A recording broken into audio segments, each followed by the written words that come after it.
balita matapos piliin ng Los Angeles Lakers si Dalton Knecht bilang ika-17 overall pick noong 2024 NBA Draft. Marami ang umasa na magiging malaking tulong ang 6'6 wing player lalo na sa opensa. Sa kanyang unang mga laro bilang rookie, ipinakita ni Knecht ang potensyal bilang isa sa mga maaasahang shooter ng koponan. Ngunit mabilis itong bumagsak matapos siyang maisama sa isang trade papuntang Charlotte na kalaunan ay na-rescind. Simula noon, naging mahirap para sa kanya ang makakuha ng consistent na minuto sa rotation, dahilan kung bakit nananatili siyang kandidato para sa posibleng trade habang patuloy na hinuhubog ng Lakers ang championship core sa paligid ni Luka Doncic. Isang malaking factor din ang kanyang edad. Sa edad na 24 at matapos maglaro ng 5 taon sa kolehiyo, hindi na siya maituturing na developmental project tulad ng ibang mas batang rookies. Sa halip, inaasahan na agad ang kanyang kontribusyon, ngunit ang naging performance niya sa nakaraang Summer League ay lalong nagpalala ng sitwasyon. Sa 6 na laro, bumagsak ang kanyang shooting sa 23.7% mula sa 3-point range, nagkaroon ng negatibong assist-to-turnover ratio at madalas na nahuhuli sa depensa. Dahil dito, mas lalong dumami ang agam-agam kung kaya ba niyang makipagsabayan sa mataas na level ng laro sa NBA. Bagamat nananatiling malinaw na may kakayahan si Knecht bilang floor spacer at shooter, kulang siya sa iba pang aspeto na kailangan ng isang contender gaya ng Lakers. Ang kanyang decision-making, ball movement at lalo na ang depensa ay nananatiling malaking butas sa kanyang laro. Sa katunayan, ayon kay Sam Vecini ng The Athletic, bumagsak na ang trade value ni Knecht sa katumbas ng 2 second-round picks lamang, malayo sa inaasahang halaga para sa isang dating first-round selection. Ngayon, mas lalong tumitindi ang pressure para kay Knecht. Pumasok sa roster sina Marcus Smart at Jake LaRavia na parehong kayang magbigay ng depensa at versatility. Kung hindi makakapagpakita ng malaking improvement si Knecht, posibleng tuluyan siyang mawalan ng pwesto sa rotation at may konsidera na bilang draft bust. Habang nakatutok ang Lakers sa mabilis na pagbubuo ng championship caliber team sa ilalim ni Luka Doncic, malinaw na limitado ang pasensya ng front office pagdating sa mga manlalarong hindi agad makapag-ambag.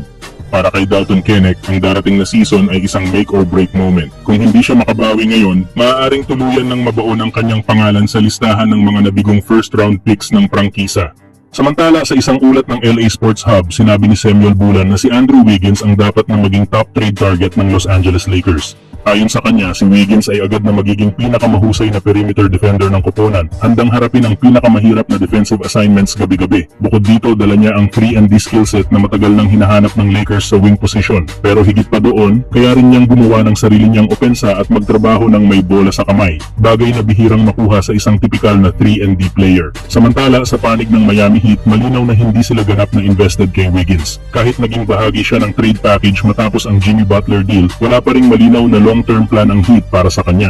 Dahil dito, bukas sila na ilagay siya sa trade block kapalit ng mas maraming assets, draft picks, o salary flexibility na makakatulong sa kanilang mag-retool sa darating na seasons. May mock trade pa nga na lumabas kung saan posibleng makuha ng Lakers si Wiggins kapalit ni Rui Hachimura, Gabe Vincent at 2 future first round picks.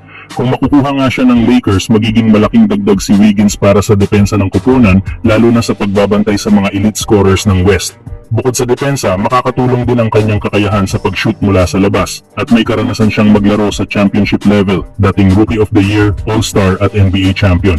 Noong nakaraang season, nag-average si Wiggins ng solidong mga numero, 18 points, 4.5 rebounds at 2.6 assists per game, habang may shooting splits na 44.8% sa field at 37.4% mula sa 3. Sa kanyang 17-game stint kasama ang Miami, lalo pang gumanda ang kanyang produksyon na may average na 19 points, 4.2 rebounds at 3.3 assists.